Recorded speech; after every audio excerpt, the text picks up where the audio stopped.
Hey friends, welcome back to A Simple Truth. We are continuing through Numbers, again, just the early chapters so far, and today is going to be 5 and 6. So last time we looked at the census and also the duties of the Levites. And that was after taking a look at all the other tribes, all the other people of Israel and the census we took with them.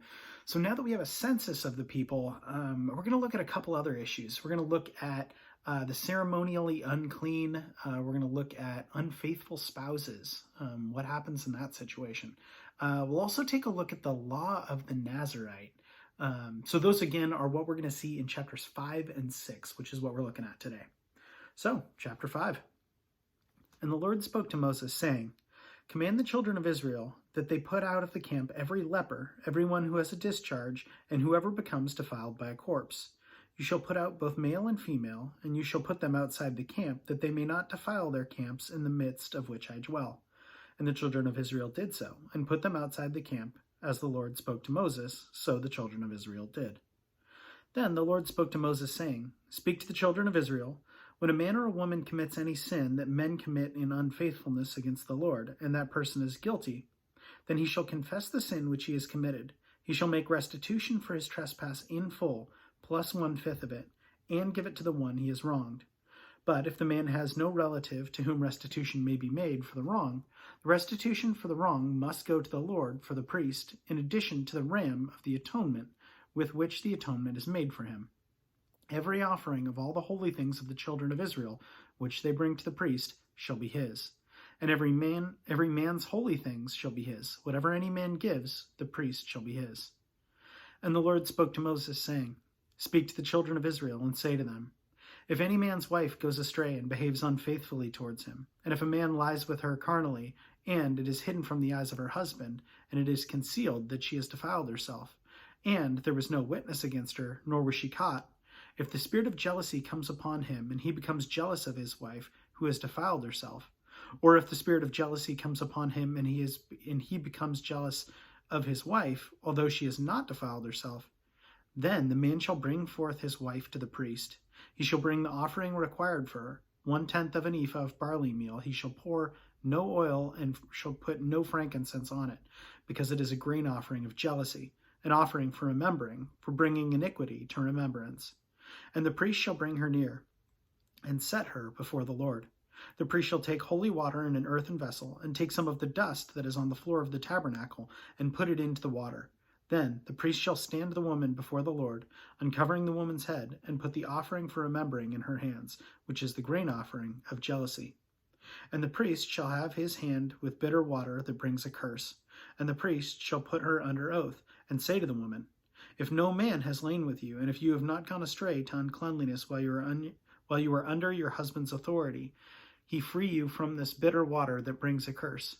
But if you have gone astray while under your husband's authority, and if you have defiled yourself, and some man other than your husband has lain with you, then the priest shall put the woman under the oath of the curse, and he shall say to the woman, The Lord make you a curse and an oath among your people. When the Lord makes your thigh rot and your belly swell, and may this water that causes the curse go into your stomach, and make your belly swell and your thigh rot. Then the woman shall say, Amen, so be it.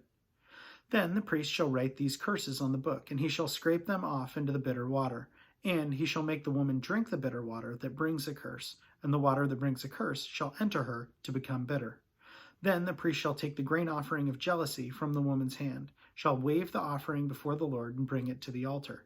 And the priest shall take a handful of the offering as its memorial portion, burn it on the altar, and afterward make the woman drink the water.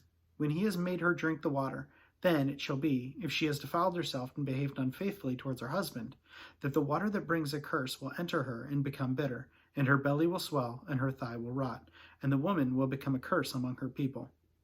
But if the woman has not defiled herself and is clean, then she will be free and may conceive children. This is the law of jealousy when a wife, under the authority of her husbands, goes astray and defiles herself. Or when the spirit of jealousy comes upon a man, and he becomes jealous of his wife, then he shall stand the woman before the Lord, and the priest shall execute all his law upon her. Then the man shall be free from iniquity, but the woman shall bear her guilt. Chapter 6. Then the Lord spoke to Moses, saying, Speak to the children of Israel, and say to them, When either a man or a woman consecrate an offering to take the vow of a Nazarite, to separate himself to the Lord, he shall separate himself from wine and similar drink. He shall drink neither vinegar made from wine, nor vinegar made from similar drink. Neither shall he drink any grape juice, nor eat any fresh grapes or raisins. All the days of his separation he shall eat nothing that is produced by the grapevine, from seed to skin. All the days of the vow of his separation no razor shall come upon his head until the days are fulfilled for which he separated himself to the Lord. He shall be holy. Then he shall let the locks of his hair of his head grow. All the days that he separates himself to the Lord, he shall not go near a dead body. He shall not make himself unclean, even for his father or his mother, or for his brother or his sister when they die, because his separation to God is on his head. All the days of his separation he shall be holy to the Lord. And if anyone dies very suddenly beside him, and he defiles his consecrated head, then he shall shave his head on the day of cleansing. On the 7th day he shall shave it. Then on the 8th day he shall bring 2 turtle doves or 2 young pigeons to the priest, to the door of the tabernacle of meeting. And the priest shall offer one as a sin offering, and the other as a burnt offering, and make atonement for him, because he sinned in regard to the corpse, and he shall sanctify his head that same day. He shall consecrate to the Lord the days of his separation, and bring a male lamb in its first year of trespass offering, but the former days shall be lost, because his separation was defiled. Now this is the law of the Nazarite. When the days of his separation are fulfilled, he shall be brought to the door of the tabernacle of meeting, and he shall present his offering to the Lord: 1 male lamb in its first year without blemish as a burnt offering, 1 ewe lamb in its first year without blemish as a sin offering, 1 ram without blemish as a peace offering, a basket of unleavened bread cakes of fine flour mixed with oil, unleavened wafers anointed with oil, and their grain offering with their drink offerings. Then the priest shall bring them before the Lord and offer a sin offering and his burnt offerings, and he shall offer the ram as a sacrifice of a peace offering to the Lord.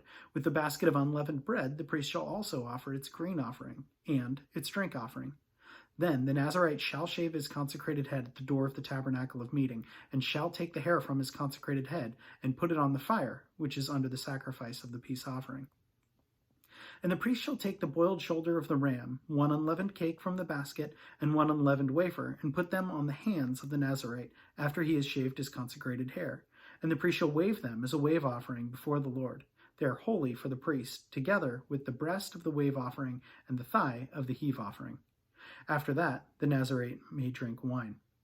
This is the law of the Nazarite, who vows to the Lord the offering for his separation, and besides that, whatever else his hand is able to provide according to the vow which he takes, so he must do according to the law of his separation.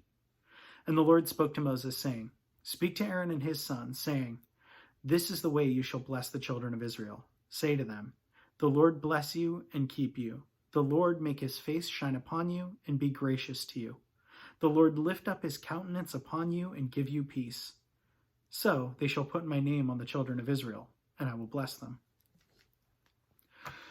So what stood out to me? Thank you for asking. I think with the unfaithful spouses, what we see there in using God using medicinal means, I just think he works in so many practical ways. I am continuously reminded of that. And I think that's something that bears repeating, that our God is not dead. He's very much alive and impacts and influences us in very, very, very practical ways. And I think just what that means is keeping your eyes open.